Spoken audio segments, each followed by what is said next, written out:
My name is Sarah Kellens, and I am 31 years old. For 4 years straight, I worked double shifts at a grocery store, maintained a 3.8 grade point average, and kept a savings tracker taped inside my textbook so I could watch the number grow toward the one thing my parents had promised me since I was 9 years old. 4 years. One promise. One envelope. The day I finally asked about the college fund my parents had been building since my childhood, my mother set down her fork, looked across the Thanksgiving table at my brother's new fiancée, and smiled the smile she saves for church. She said the money had already found a better use. I was 22 years old, sitting in the chair I had eaten every meal in since kindergarten, and the word better landed in my chest like a key turning in a lock I didn't know existed. Welcome back to where quiet people finally get to tell the loudest chapters of their lives. If stories about family, boundaries, and starting over speak to you, drop a comment below and be sure to subscribe. Now let me take you back to the yellow envelope that started everything, and the day I learned that a promise has a weight limit in some families. The yellow envelope showed up in the kitchen drawer when I was 9 years old. Letter-sized, manila, fat with possibility. My dad sat me down at the kitchen table on a Tuesday night after dinner and slid it across to me like a contract between equals. Inside was a single index card with a number written in his block printing. $4,200. That is your college fund, Sarah, he said. Every birthday, every Christmas, every good report card. We add to it. By the time you graduate high school, it will be enough to get you started. I was 9. I thought $4,000 was what millionaires kept in their mattresses. I held that index card with both hands, and my dad took a photo of me holding it on his disposable camera, and my mother framed the photo and hung it in the hallway outside my bedroom. The photo stayed on that wall for 13 years. I walked past it every single morning on the way to the bathroom. Every single morning, I believed in it. Here is the detail that took me 7 years to say out loud, without my voice doing something I couldn't control. That envelope was never a savings account. It was a prop. There was no separate account, no interest accruing, no statements mailed to the house. The money lived in my parents' joint checking account alongside the electric bill and the grocery budget. And a joint checking account in my parents' house had exactly one decision maker. When people ask me now how I built my own life from nothing at 22 years old, with a degree half finished and zero family support, I tell them the truth. I had excellent training. They just never expected me to graduate early. To be fair to my parents, and I have spent years learning how to be exactly that fair and not 1 inch more. The story did not start with an envelope. It started with my brother Marcus. Marcus is 4 years older than me, and he was, from birth, the kind of person rooms reorganize themselves around. Loud in the good way. Magnetic. The boy who remembered every teacher's name and every neighbor's dog and every punchline. My parents loved us both. I want to say that clearly because accuracy is the only revenge I have ever fully trusted. But Marcus was the kind of child who made my parents feel like they were winning at something. And I was the kind of child who made them feel safe. There is a difference. I understand the architecture of it. A family with a star and a steady one builds its habits around the performance schedule. Marcus needed attention the way plants need light, visibly, urgently, in ways that were impossible to ignore. I needed things too. I was just better at not showing it, which should have worried somebody. Here is the part I want you to sit with. My parents did not favor Marcus out of cruelty. They favored him out of the same instinct that makes people water the flower that wilts and forget the one that quietly holds its shape. I held my shape for 22 years. Nobody ever checked whether holding it was costing me anything. The summer I was 14, Marcus wrecked his car. His car. At 17. Because my parents had bought Marcus a car at 17. The insurance money went to replace it, and my mother mentioned at dinner that she had moved some funds around to cover the gap. I was 14. I did not know what funds she meant. I know now. The summer I was 16, Marcus dropped out of community college after one semester. My parents paid the tuition that was not refunded. My mother called it a learning experience at dinner, and my dad spun his keys on one finger and said nothing. That was his instrument, the whole orchestra of nothing. I sat at that table and ate my green beans and did not make a fuss. I was 16 and I had already learned the family math. Marcus's mistakes had budgets. My stability had no reward. But here is the sound I never got over. That same week, I won a regional writing competition at school, $100 prize and a certificate with a gold seal. I brought it home on a Friday afternoon. My mother said that is wonderful, honey, and put it on the refrigerator. By Monday, it was under a Marcus's pizza coupon. I took the certificate to my room and filed it in a folder I kept under my mattress. I had 7 folders under that mattress by the time I left for college. Nobody ever asked what I was keeping. Something shifts in a girl the year she stops waiting to be seen. My parents called it maturity. My guidance counselor called it exceptional focus. What it actually was arithmetic. At 15, I opened a spiral notebook and wrote a single word on the first page: scholarships. Under it, I started a list that was really a map out. I researched every grant, every merit award, every work-study program available to a girl in a mid-size Ohio town with a 3.8 grade point average and a part-time job at a grocery store. I found 17 options. I applied to all 17. By junior year, I had secured enough in scholarship money to cover 60% of my first 2 years at state. I told my parents I had applied. I did not tell them what I had secured. Because I had learned something important about information in that house. Anything I earned with my own hands got mentally deposited into the family account.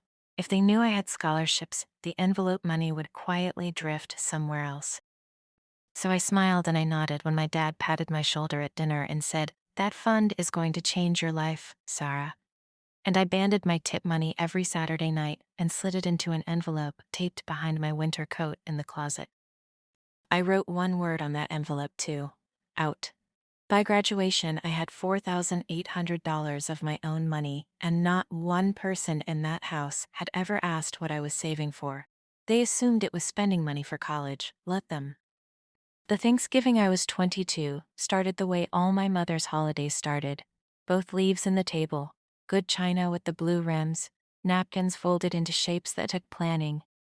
Marcus had gotten engaged in October to a woman named Britt, who had opinions about centerpieces, and a laugh you could hear from the driveway. I liked Britt. I want to be accurate about that. She was not the villain of this story. She was just the occasion for it. The turkey landed, the potatoes went around. My dad sat at the head of the table with his hand wrapped around his water glass, and Marcus was talking about the venue and the date and the deposit already paid. And then my mother stood up. She picked up her wine glass and tapped it with her spoon. "Ding, ding, ding," she said. She had some news to share. Here is what I had learned in 22 years at that table. Whatever came out of my mother's mouth first would tell me everything. She looked at Marcus and Britt across the centerpiece, and she smiled the church smile. "We have been so blessed," she said, "to have children who make us proud. And when Marcus and Britt came to us about the wedding, your father and I knew exactly what we wanted to do." She looked at me then, and the look lasted 1 second too long. "We used Sarah's college fund to help cover the deposit on the venue," she said. The room went quiet the way rooms go quiet when something irreservable happens. "It was a beautiful gift for the whole family," my mother said. She sat back down. Marcus looked at his plate. Britt looked at my mother. My dad spun his fork on one finger and said nothing. And I sat in my chair, the same chair I had eaten every meal in since kindergarten, holding my napkin in my lap, and I did the only thing 22 years of practice had made me perfect at. I did not make a fuss. But here is the thing about a girl who has been planning her exit since she was 15.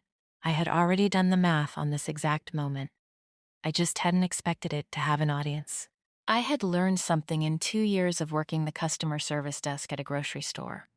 You never outshout the room. You lower your voice until the room has to come to you.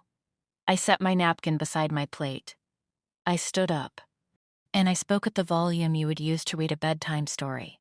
I said, "I want to make sure I understand. The money Dad showed me on an index card when I was 9 years old. The fund I watched you add to every birthday. The number in the hallway photo I have walked past every morning for 13 years. That money was used for a venue deposit." My mother pressed her lips together. It is a family investment, Sarah, she said. Her voice had gone soft as flannel. You understand, sweetheart. After everything your brother has been through. And there it was, the sentence I had been handed every time I asked for anything since I was 9 years old. After everything your brother has been through. I looked at Marcus. And to his credit, he looked like a man watching a car accident he had caused. I said 3 things. I said them quietly, and I placed them like settings at the table. First, the scholarships I secured in junior year covered 60% of my education. I never told you, because I knew what would happen to that envelope the moment you knew I did not need it. I was right. Second, the $4,800 in my own savings account, the one you did not know about, covered the rest. I graduated in May. My degree is paid for. I did that alone. Third, the photo in the hallway comes down before I leave today. Not because I am angry, because I am done being the proof of a promise that was never real. My mother's face went through its whole repertoire, wounded, then parliamentary, then something underneath both that I had never seen before. My dad put his fork down. It was the loudest thing he did all day. Marcus pushed back his chair. He looked at our mother and he said something that nobody at that table expected him to say. Mom, did you ask Sarah? Not a speech. 4 words. My mother's hand landed on the tablecloth, and she opened her mouth, and then Britt, quiet until this moment, said she needed to know something. She looked at my mother and she asked one question.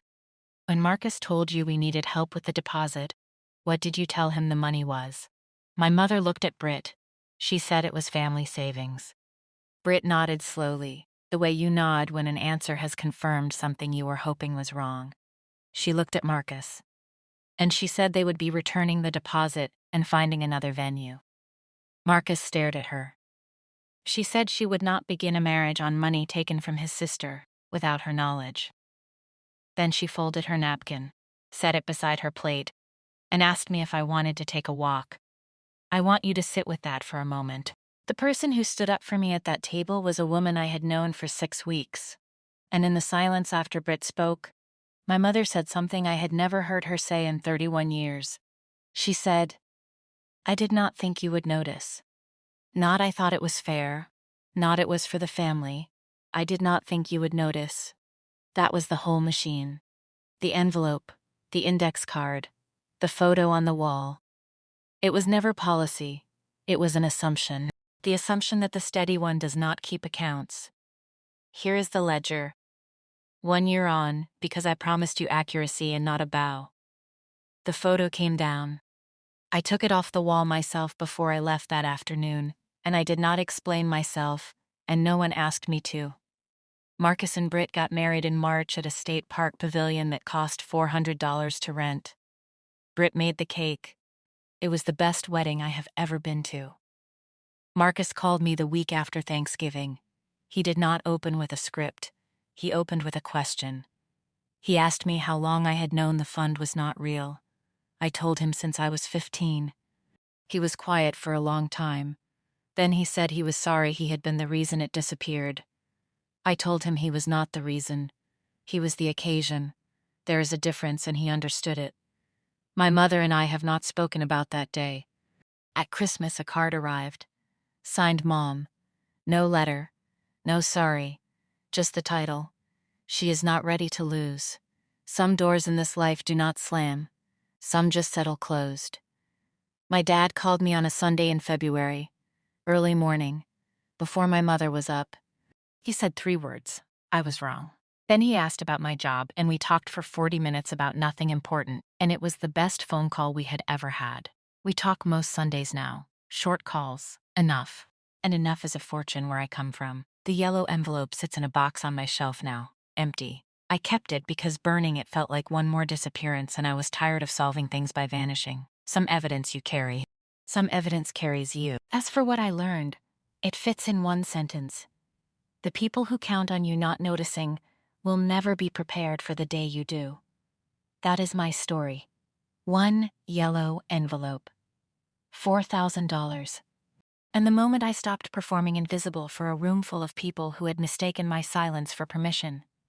If this reminded you of the times you were the steady one who nobody thought to ask, Tell me in the comments.